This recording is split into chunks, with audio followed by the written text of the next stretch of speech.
नमस्ते, मैं डॉक्टर संघमित्रा मौर्य। आज लाइव हूँ, वैसे मैं लाइव नहीं रहती हूँ और लाइव भी मजबूरी में आई हूँ, क्योंकि आज पिताजी श्री स्वामी प्रसाद मौर्य जी पर रोड शो के दौरान हमला किया गया है। और हमला ही नहीं बल्कि हम तो कहेंगे जानलेवा हमला किया गया है, क्योंकि उनकी गाड़ी पर किनारे से, ऊपर से, हर तरफ से पत्थर और ईंटें और बड़े बड़े गुम्बे अभी भी उनकी गाड़ी में मौजूद हैं। उससे हमला हुआ है और वो भी ऐसी जगह पर हमला हुआ जहां पर रोड के किनारे एक कंकड़ भी नहीं होता है। उस जगह पर ईंट और पत्थर के साथ में हमला हुआ है। और इतना ही नहीं, जब मुझे पता चला कि पिताजी पर हमला हुआ है, मैं कुशीनगर से फाजिल नगर के लिए जब जा रही थी, जिस जगह पर उनका हमला हुआ उस जगह पर जब मैं जा रही थी तो रास्ते में देवली बाजार पड़ता है। देवली बाजार में लोगों ने अकेले पाकर के हमको भी घेरा, और घेरा ही नहीं बल्कि अभद्र शब्दों का प्रयोग भी किया है। मैं लाइव आने की वजह सिर्फ इतनी है कि आज जो पिताजी पर हमला हुआ है, वो हमला किसी प्रत्याशी पर, किसी व्यक्तिगत रूप से नहीं, किसी पार्टी पर नहीं, बल्कि वो हमला लोकतंत्र पर हुआ है। आज जब छठे चरण के चुनाव का प्रचार थमने का समय था, पूर्व प्रस्तावित कार्यक्रम में पिताजी का रोड शो था और रोड शो के दौरान उनकी गाड़ी पर हमला करना, और वो भी एक दो गाड़ियां नहीं, जिनको ये लग रहा हो कि पिताजी का हमला सिर्फ दिखावा है, उनको तो मैं ये भी कहूंगी कि फाजिल नगर के गोडरिया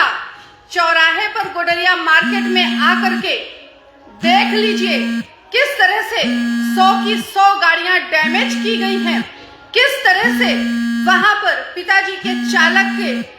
पत्थर लगा और उसका आधा कान कट गया है, किस तरह से लोगों के पैर टूटे हैं, किस तरह से लोगों के सर फटे हैं। और इतना ही नहीं बल्कि कुछ लोगों ने तो 5000 नंबर देख करके लोगों को बाहर निकाल करके भी इस तरह मारा है कि उनके हाथ में और उनके सीने पर, उनकी पीठ पर डंडों के निशान भी दिखाई दे रहे हैं। मैं भारतीय जनता पार्टी की कार्यकर्ता हूं, मैं भारतीय जनता पार्टी से सांसद भी हूं, और आज फाजिल नगर में भारतीय जनता पार्टी का पट्टा लगा करके भारतीय जनता पार्टी के प्रत्याशी की गाड़ी वहां पर खड़ी, भारतीय जनता पार्टी के प्रत्याशी के द्वारा जो भारतीय जनता पार्टी को बदनाम करने का कार्य किया गया, मैं उसका घोर निंदा करती हूं। और सिर्फ प्रत्याशी पर हमला नहीं बल्कि वो भारतीय जनता पार्टी जहां पर बहन, बेटी, बहू सुरक्षित होती है, अपने आप को सुरक्षित महसूस करती है, उसी पार्टी की सांसद के साथ भी भारतीय जनता पार्टी के कार्यकर्ताओं ने अभद्रता दिखा करके ये दिखाने का प्रयास किया कि पार्टी का शीर्ष नेतृत्व की हम नहीं सुनने वाले हैं। और मैं तो इस लाइव के माध्यम से अपनी पार्टी के शीर्ष नेतृत्व से निवेदन भी करना चाहूंगी कि यदि हमने कहा कि मैं प्रचार नहीं करूंगी तो हमने नहीं किया। हमने यदि पार्टी के प्रति अपनी कर्तव्य निष्ठा दिखाई तो पिता और पुत्री के नाते पुत्री होने का फर्ज भी निभाया।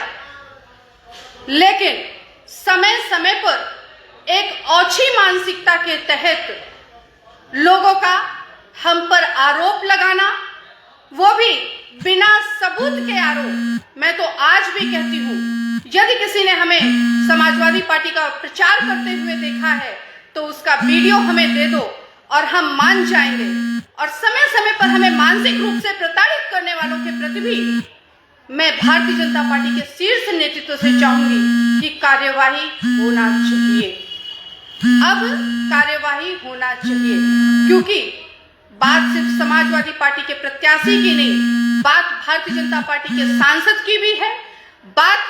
इस देश की आधी आबादी का नेतृत्व करने वाली एक बेटी की भी है, इस देश की बेटी की भी है, क्योंकि आज उसको भी घेरा गया है, उसके साथ भी अभद्रता की गई है। और जब वहां पर मैंने एसएसपी से बात किया तो एसएसपी के द्वारा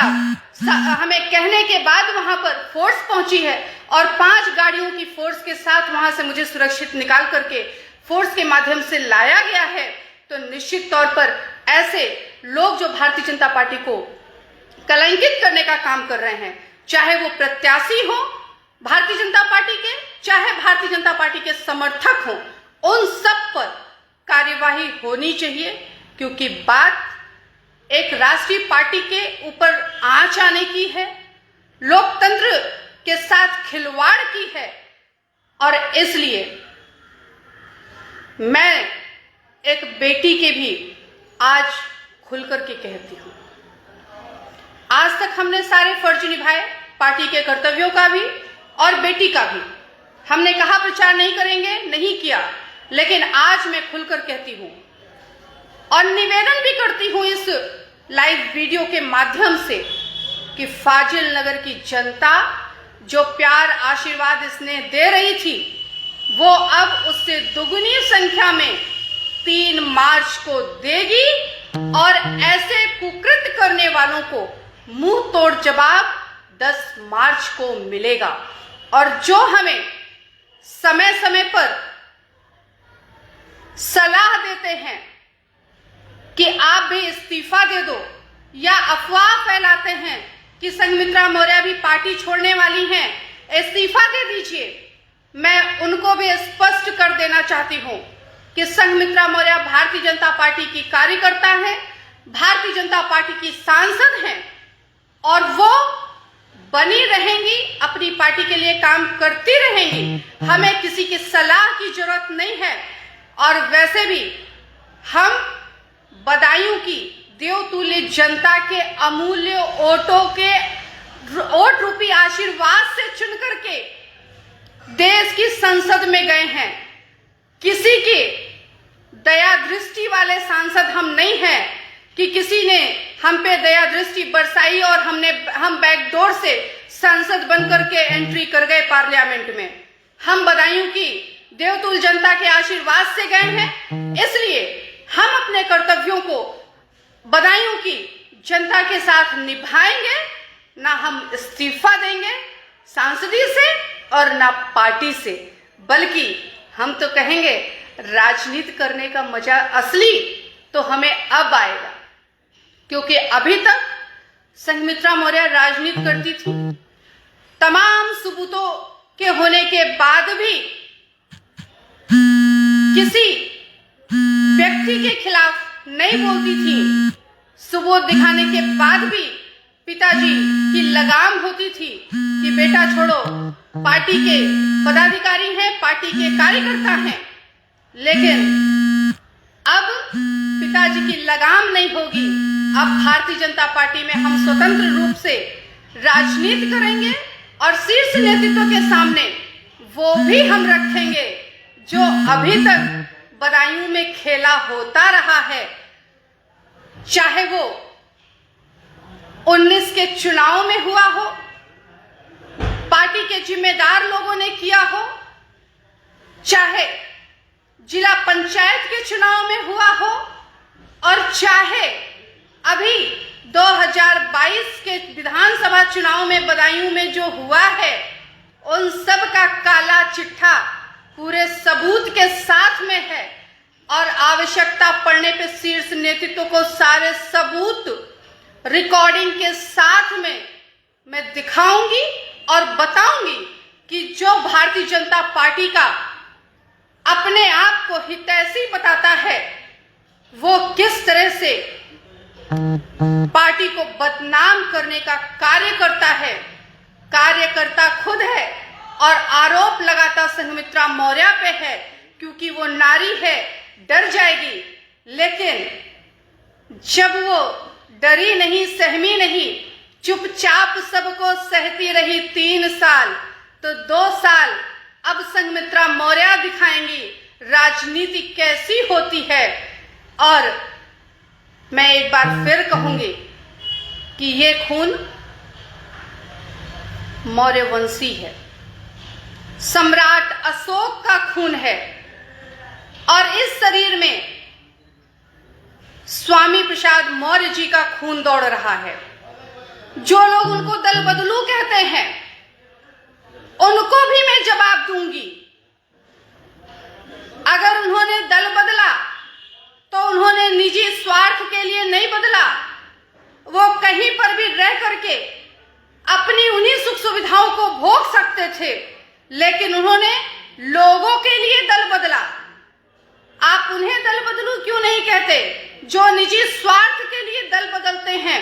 जो निजी स्वार्थ के लिए बैकडोर से सांसद बनकर के, एमएलसी बनकर के जाते हैं, मंत्री बनते हैं केंद्र में, प्रदेश में, और इतना ही नहीं बल्कि दल बदलते हैं तो पूरे आपके साथ बाउंडिंग करके आते हैं कि हमें इतनी सीट चाहिए और यदि सरकार बने तो हमें कैबिनेट में जगह चाहिए। उस टाइप के दल बदलू स्वामी प्रसाद मौर्य जी नहीं है। वो स्वामी प्रसाद मौर्य जी की ही विचारधारा पर चल रही है ये डॉक्टर संघमित्रा मौर्य। पार्टी अलग जरूर है, लेकिन विचारधारा एक है, और हमें पूरा यकीन ही नहीं, विश्वास भी है कि भारतीय जनता पार्टी के शीर्ष नेतृत्व के संरक्षण में, आदरणीय प्रधानमंत्री नरेंद्र मोदी जी के संरक्षण में,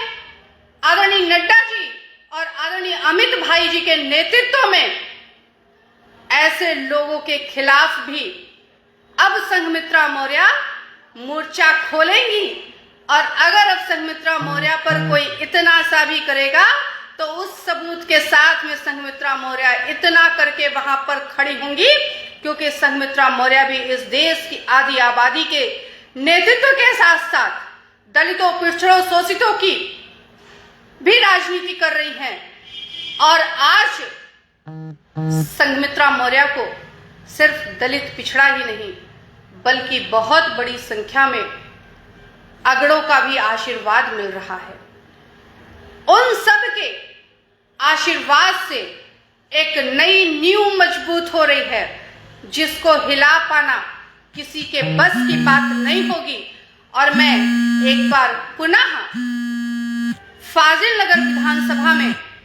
भारतीय जनता पार्टी के प्रत्याशी के द्वारा किए गए कृत्य का खुल करके विरोध करती हूं, और मैं चाहूंगी कि शीर्ष नेतृत्व प्रत्याशी के साथ साथ उन कार्यकर्ताओं पर भी कार्यवाही करे, क्योंकि सिर्फ सांसद को नहीं बल्कि भारत की बेटी को घेरा गया है। और भारत की बेटी किस तरह बच करके आई है, ये वीडियो मिलते ही मैं आपको खुद उपलब्ध करवाऊंगी। और फिर एक बार कहूंगी, जिनको लगता है ये सिर्फ एक हादसा है या सुर्खियां बटोरना है, उनको मैं फिर कहूंगी कि वो जो है गुडरिया रोड पर जाकर के देख लें कि किस तरह से पिताजी के ऊपर हमला हुआ है, और पिताजी के ऊपर हुए हमले को एक बेटी निंदा करती है। और निंदा ही नहीं बल्कि एक बेटी फाजिल नगर की जनता से आह्वान भी करती है कि फाजिल नगर की जनता आने वाले समय में 3 मार्च को मुंह तोड़ जवाब अपने अपने बूथों पर जाकर के देगी। और 10 तारीख को जब गिनती होगी तो जो सबके अंदर खलबली मची है वो अपने आप दिख जाएगा। जो लोग भारतीय जनता पार्टी को बदनाम करने के लिए वहां पर भारतीय जनता पार्टी का परमिशन लगी हुई गाड़ी खड़ी करके हमला किए हैं, उनको बख्शा भी नहीं जाएगा। क्योंकि एक राष्ट्रीय पार्टी और वो पार्टी जो दंगे को कभी नहीं पसंद करती है, उस पार्टी के प्रत्याशी के द्वारा दंगा करके पार्टी को जो बदनाम करने का कृत्य किया गया है, वो निश्चित तौर पर निंदनीय ही नहीं, घोर निंदा मैं उसकी करती हूं। और मैं एक बार सब लोगों को, आप सबको ये सूचित करती हूं कि पिताजी के काफिले पे जो हमला हुआ, वो हमला पिताजी पर जानलेवा हमला था, क्योंकि जितनी 5000 गाड़ियां थी, उन सारी गाड़ियों पर आगे से, पीछे से, दाएं से, बाएं से के साथ साथ ऊपर से भी ईंट पत्थर फेंके गए हैं। हो सकता है ये इत्तेफाक रहा हो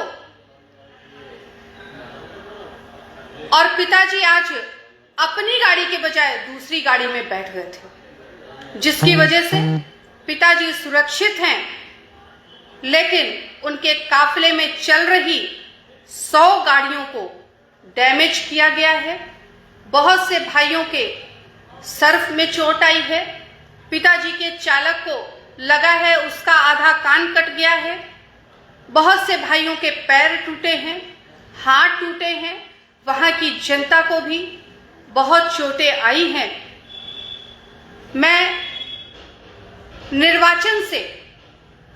अपील करूंगी कि लोकतंत्र पर ये जो हमला हुआ है, इस पे कड़ी से कड़ी कार्यवाही होनी चाहिए, तभी सच्चे तौर पर लोकतंत्र जीवित रहेगा और इस देश के लोग सुरक्षित रहेंगे। इन्हीं निवेदन और अपील के साथ में आप सबको एक बार पुनः सूचित करती हूँ कि पिताजी सुरक्षित हैं, आप सबके आशीर्वाद और प्यार से। बहुत बहुत धन्यवाद।